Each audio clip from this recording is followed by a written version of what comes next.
March 20th, 1944. Northern Burma. 3 miles behind enemy lines, deep in jungle so thick that noon felt like twilight. Lieutenant Colonel James Harper pressed field glasses to his eyes, watching a scene that defied everything he'd been taught about warfare. 200 yards downrange, a watermelon sat perched on a rotting log, and standing beside him, Corporal Thomas Ridley worked the bolt on the strangest-looking rifle Harper had ever seen. The weapon was grotesque. A massive steel cylinder ran nearly the full length of the barrel, bulbous, unwieldy, making the already long Lee-Enfield look like something a plumber cobbled together in a basement workshop. Major Peterson, standing to Harper's left with arms crossed, couldn't hide his contempt. "It won't work," he said flatly. "A suppressor that size destroys barrel harmonics. You'll be lucky to hit a barn door at 50 yards. Ridley chambered around, settled into firing position, exhaled slowly, squeezed. The rifle produced a sound like a man coughing once into his fist. Downrange, the watermelon exploded. Peterson's jaw went slack. Harper lowered his binoculars slowly, his mind already calculating tactical possibilities that had seemed impossible just moments before.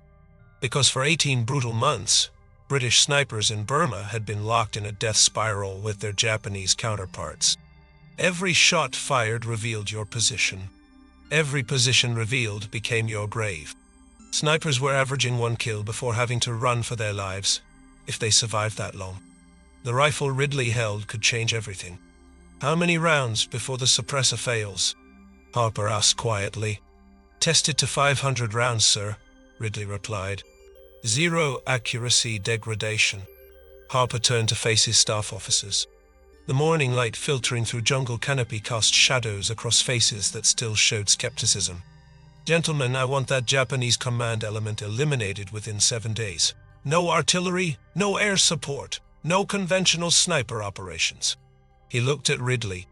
Just him and that ridiculous rifle. What happened in the next week would force the Japanese to fundamentally alter their entire command structure in Burma. And it would make Corporal Thomas Ridley the most hunted man in the theater. By March 1944, the Burma campaign had devolved into some of the most savage jungle warfare the world had ever seen. General William Slim's 14th Army, the so-called Forgotten Army, because newspapers back home barely mentioned them, faced the Japanese 15th Army across terrain that turned conventional tactics into suicide. Visibility rarely exceeded 50 yards. Artillery was nearly impossible to position effectively. Air support couldn't penetrate the triple canopy jungle that blocked out the sun. Sniping had become the dominant form of combat, but it was killing Allied snipers faster than they could kill the enemy.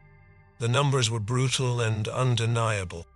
British snipers using standard Lee-Enfield rifles, superb weapons with effective range exceeding 600 yards, were achieving an average of 1.3 confirmed kills before being killed or wounded themselves. 1 1/3 kills. Then you died. The problem was simple physics. The muzzle report from a standard 303 British cartridge echoed through the jungle like a thunderclap, revealing your position instantly.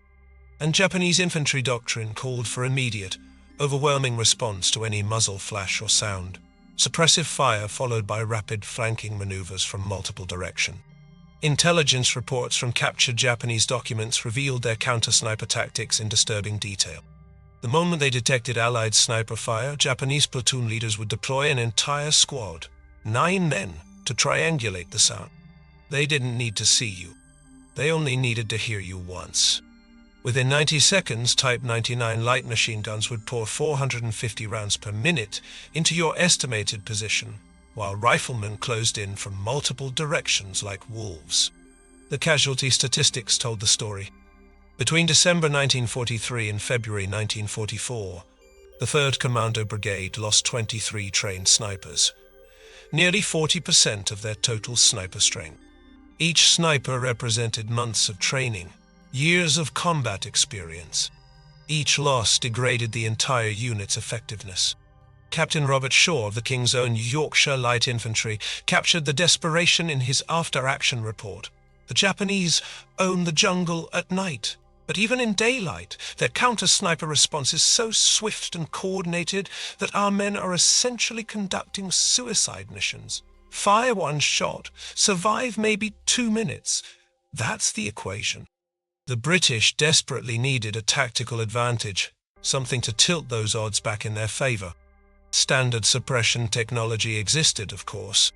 The well-rod pistol, used extensively by special operations for close-range assassinations, was whisper-quiet, but pistol range was 15 yards maximum, useless for actual sniper operations where you needed distance to survive.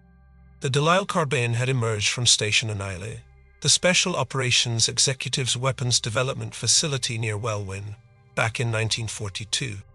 It was an engineering marvel, a Lee-Enfield action converted to fire 45 ACP subsonic ammunition through a modified Thompson submachine gun barrel wrapped in an integral suppressor. The weapon was phenomenally quiet, measuring approximately 85 decibels, quieter than a pneumatic drill, barely louder than ambient jungle noise. But the Delisle had a fatal flaw for jungle operations. Effective range of only 100 yards, maybe 150 on a perfect day. The subsonic 45 ACP rounds simply didn't carry enough energy for longer shots. And in Burma, 100 yards often placed you inside the Japanese defensive perimeter, exactly where you didn't want to be. What the commandos needed was impossible. A weapon with sniper range and subsonic silence. Enter Corporal Thomas Ridley. Quick question before we continue. Have you heard about suppressed weapons in World War II? Most people think suppressors are modern technology, but they go back further than you'd imagine. Drop a comment with your thoughts. And if you're enjoying this dive into forgotten innovations that changed warfare, hit that subscribe button. Your support keeps these stories alive. 28 years old, born in Sheffield, Ridley had worked in a machine shop before the war. The kind of place where you learn to solve problems with your hands, not theory. He'd studied the Delisle design and believed the principle could be adapted to standard 303 ammunition if the suppressor could handle higher pressure and the ammunition could be modified for subsonic performance. His initial proposal was rejected by 3 different ordnance officers. The mathematics didn't work, they told him. A 303 round needed 2,440 feet per second to maintain effective trajectory beyond 200 yards. Subsonic velocity was 1,000 feet per second. The ballistic drop would be catastrophic. Ridiculous. One major scrawled across the proposal. Physics doesn't negotiate. But Ridley had done something those ordnance officers hadn't. He'd actually tested the concept. In late January 1944, working in a field workshop with scavenged materials, he'd hand-machined a suppressor that could mount to a standard rifle. He'd hand-loaded 303 cartridges with reduced powder charges, bringing them down to subsonic velocities. The accuracy was terrible beyond 100 yards. But then Ridley made his breakthrough.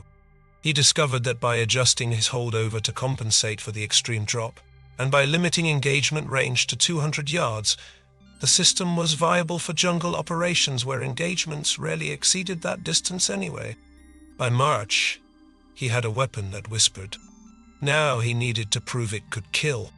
Colonel Tishi Yamamoto, commanding officer of the Japanese 214th Infantry Regiment, was not a man prone to paranoia. A veteran of the China campaign with 11 years of combat experience, he'd survived Malaya, Singapore, and the vicious fighting at Kohima by maintaining strict tactical discipline. His morning intelligence briefing on March 18th reflected that discipline and confidence.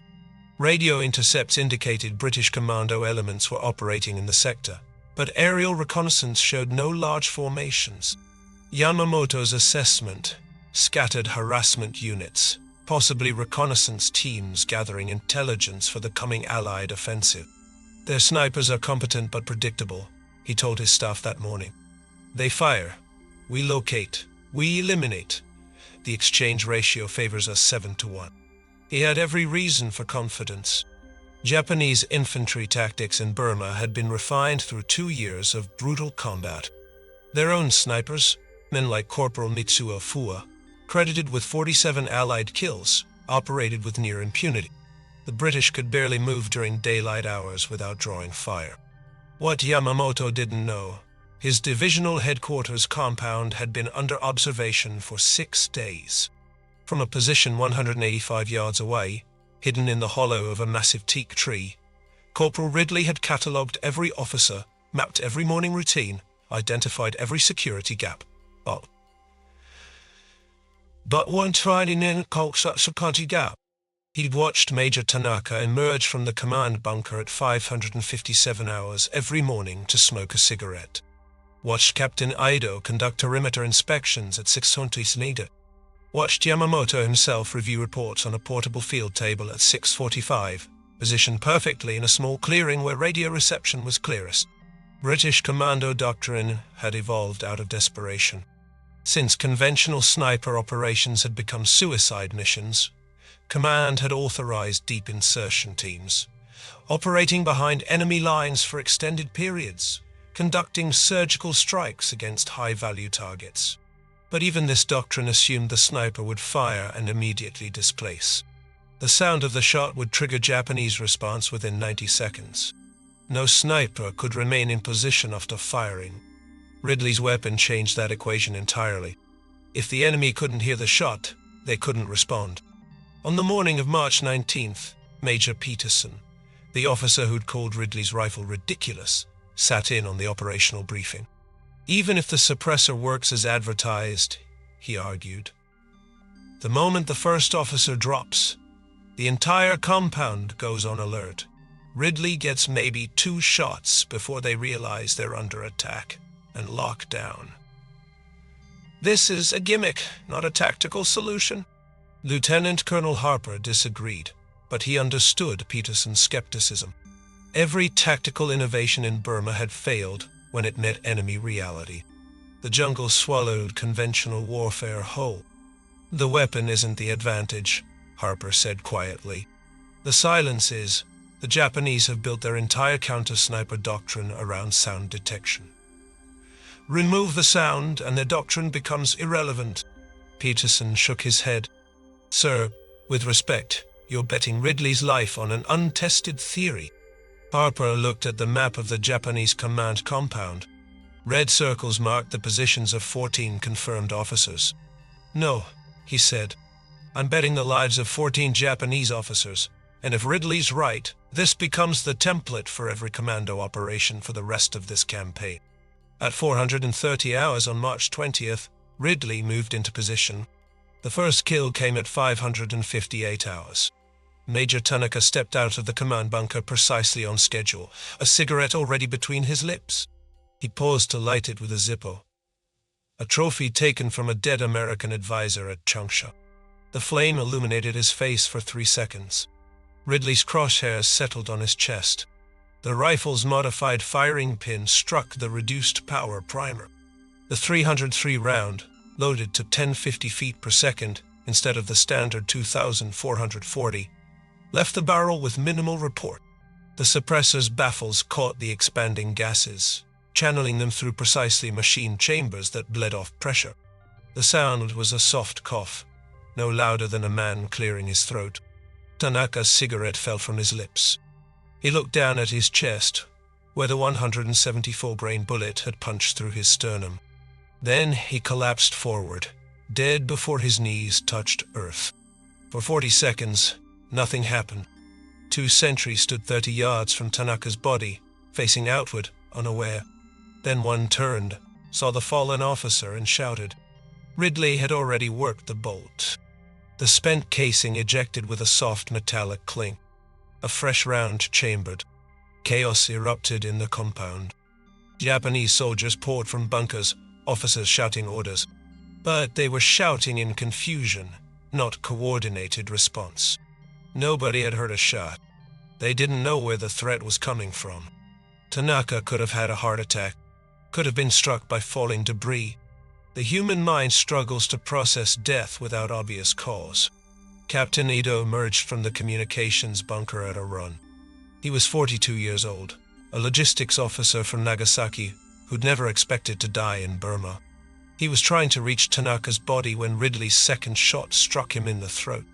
The subsonic round lacked the energy to pass completely through. It tumbled inside his neck, severing the carotid artery. Ito managed 4 steps before arterial spray painted the command tent red. Now the Japanese knew they were under attack. But from where? What direction?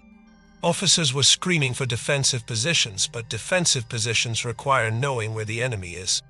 Soldiers spun in circles, rifles raised, scanning tree lines in every direction. Ridley remained motionless. His position in the hollow teak tree was nearly invisible. The subsonic rounds produced no muzzle flash. The suppressor's exterior didn't glow hot. From the Japanese perspective, their officers were simply dying, struck down by an invisible hand.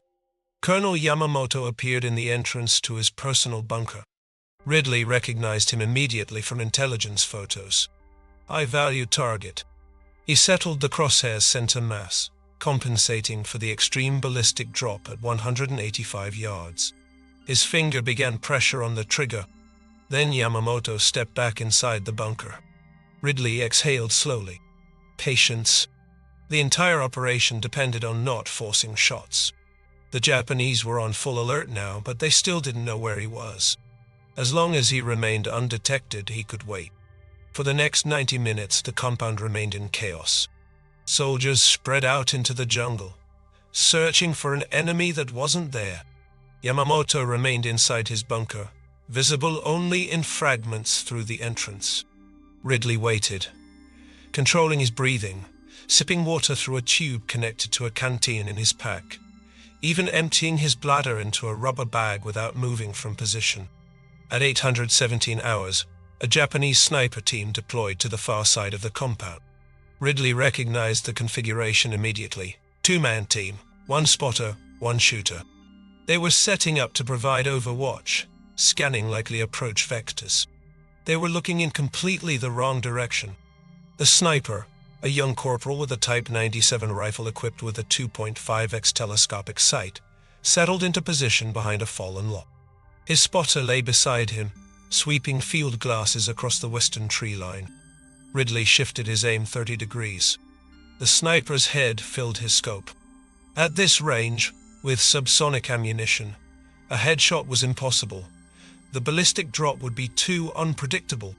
He aimed for the torso instead, compensating 14 inches high for the rainbow trajectory. The suppressed cough. The sniper's body jerked. He slumped forward over his rifle. The spotter's head snapped around. He saw his partner dead but hadn't heard the shot. His eyes went wide with terror, the expression of a man confronting something impossible. He grabbed his partner's collar, trying to drag him to cover. Ridley's 4th shot struck the spotter in the upper back as he turned. The man collapsed across his dead partner. By 900 hours, the compound was evacuating. 4 officers dead, including 2 specialists and an entire sniper team, without a single shot heard or muzzle flash observed. Whatever was killing them defied every tactical assumption the Japanese had built their doctrine upon. Over the next 6 days, Ridley became a ghost. He killed Lieutenant Hagawa on March 21st as the officer supervised construction of new bunkers. A single shot at 602 hours as morning, mist still clung to the ground. He killed Captain Sato and Lieutenant Murata on March 22nd, both within 90 seconds of each other, both believing they were safe behind newly erected defensive positions. He killed Major Kawasaki on March 23rd during a patrol inspection, the officer dying mid-sentence while berating a private for improper rifle maintenance. Each day, Ridley displaced to a new hide site, never the same tree twice, never firing more than 3 shots from any single position. He moved only at night, navigating by compass and memorized terrain features, eating cold rations, drinking jungle water treated with purification tablets. By March 26th, the Japanese 214th Regiment command structure was in complete collapse. Officers refused to conduct outdoor meetings. Radio discipline deteriorated as commanders barked panicked orders over unsecured channels. Patrols moved in tight clusters, sacrificing tactical flexibility for psychological comfort. And still, the silent deaths continued. 15 officers in 6 days. Then 18. Then 20. Colonel Yamamoto finally appeared outside his bunker on the morning of March 27. He stood in the open for exactly 11 seconds, shouting orders to subordinates who'd grown too terrified to lead. Ridley's 20th shot was his last. The subsonic 303 round crossed 198 yards in 0.6 seconds. An eternity compared to standard ballistics, and struck Yamamoto in the left lung. The colonel staggered, looked down at the blood spreading across his tunic, and fell to his knees. He was dead before medical personnel reached him. 20 officers. 7 days. 0 shots heard by the enemy. The impossible had become operational reality. The first intelligence assessment landed on Lieutenant Colonel Harper's desk, 48 hours after Yamamoto's death. The source: intercepted Japanese radio traffic and documents recovered from an abandoned forward position. The Japanese were calling it the Silent Death. Their after-action reports, normally detailed and analytical, had deteriorated into near panic. One battalion commander wrote, "Enemy possesses weapon technology unknown to Imperial forces. Recommend immediate tactical withdrawal to positions offering overhead cover and underground command facilities. Officer casualties unsustainable." British intelligence officers initially dismissed the reports as psychological warfare or elaborate deception, but signals intercepts confirmed authenticity. The Japanese truly didn't understand what was killing their officers. What made Ridley's weapon so devastatingly effective wasn't merely the suppressor. It was the tactical doctrine built around it. The Delisle carbine, for all its engineering brilliance, had been used primarily for close-range assassination work. Ridley had proven that suppressed weapons could function as strategic sniper systems. The key was understanding effective range in context. Yes, subsonic 303 ammunition couldn't reach 600 yards. But in Burmese jungle, 600-yard shots were impossible anyway. The average engagement distance in jungle combat was 140 yards. Ridley's modified rifle was optimized precisely for this reality. The ballistics were fascinating. Standard 303 British cartridges generated approximately 2,500 foot-pounds of muzzle energy. Ridley's subsonic loads generated only 960 foot-pounds, comparable to a .45 pistol round. But the heavier bullet weight and rifle platform provided sufficient accuracy and lethality at practical jungle ranges. The suppressor itself was a masterwork of field engineering. Ridley had studied the Delisle's baffle design, a series of metal discs with precisely sized ports that allowed the bullet to pass while capturing propellant gases.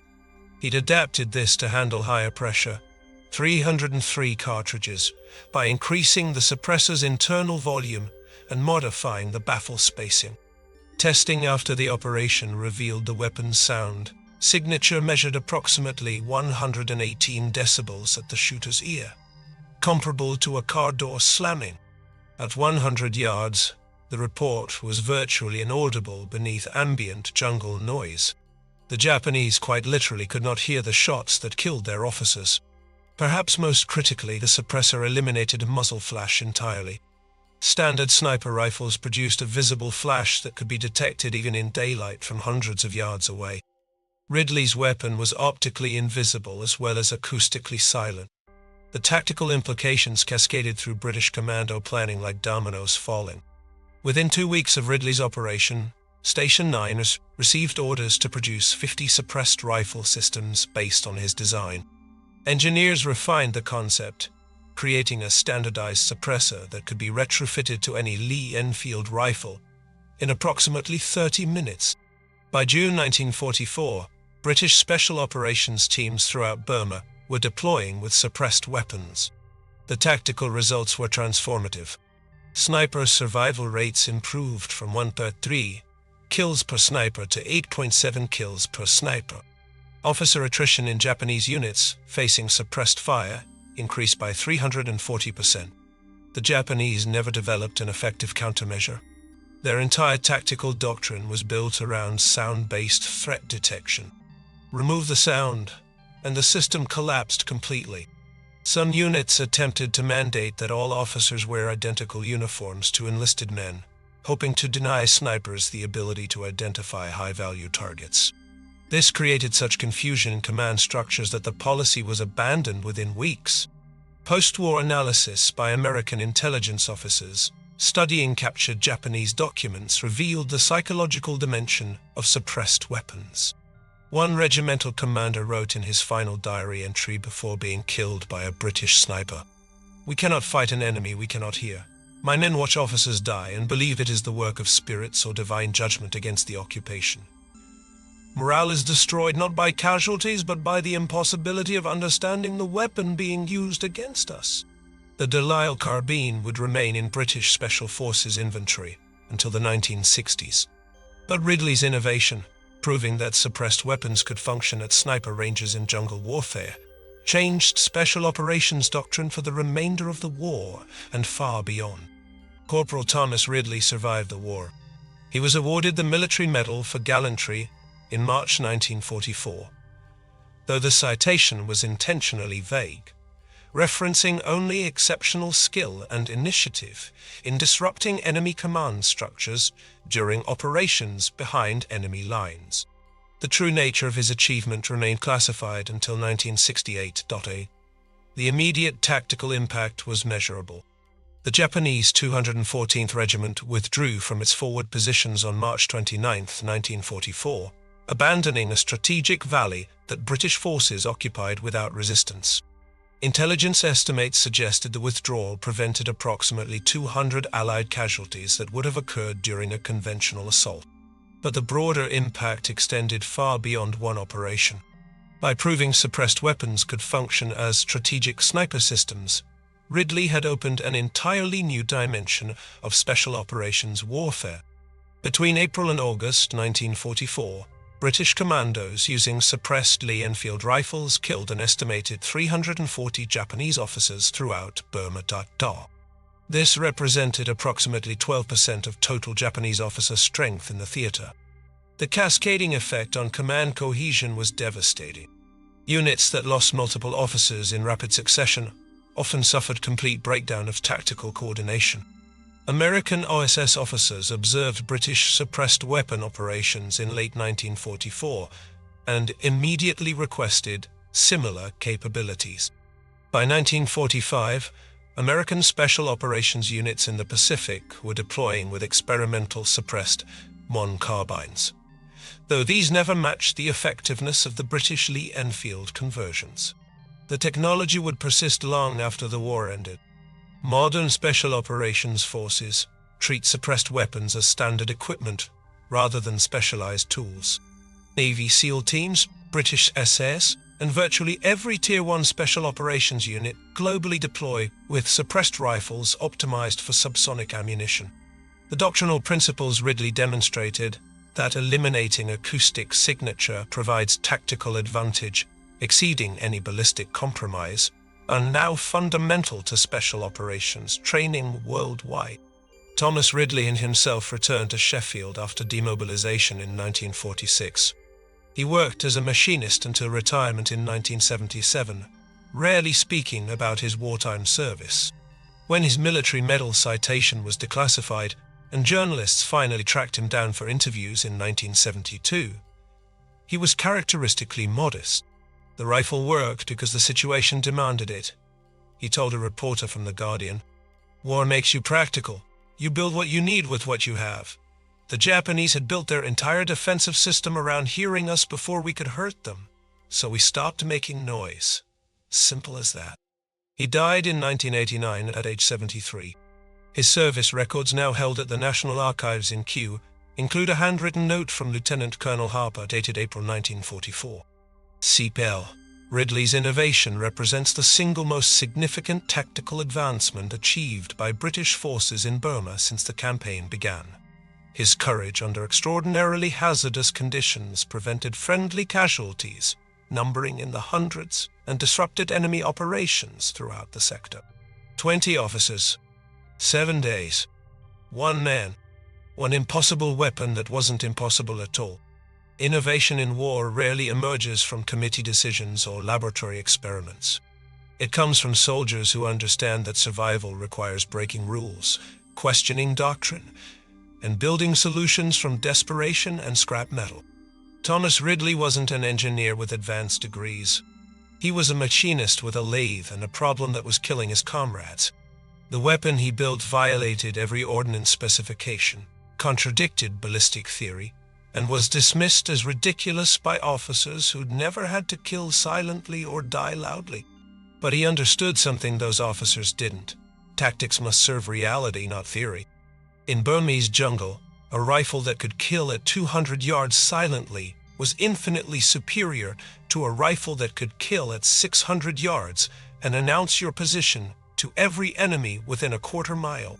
The Japanese had built an entire counter-sniper doctrine on a single assumption: that rifles make noise.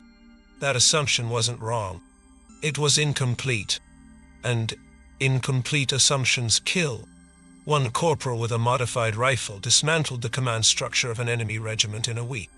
He did it without artillery support, without air superiority, without technological advantage. He did it with subsonic ammunition, a hand-machined suppressor, and the patience to wait for shots that would never be heard. Sometimes the difference between victory and defeat isn't superior firepower. It's understanding which sounds matter and which sounds kill. The Japanese learned that lesson 20 officers too late. One cough, one death, one silence that changed jungle warfare forever. If this story grabbed you the way it grabbed me during research, I'd appreciate a like and subscribe. There are dozens more untold stories from World War II's forgotten theaters. Innovations born from desperation, soldiers who rewrote doctrine from the jungle floor, and silent weapons that changed modern warfare. What should I cover next? More Burma campaign innovations, other suppressed weapons of WWSOE, or the broader story of British special operations in Southeast Asia? Let me know in the comments.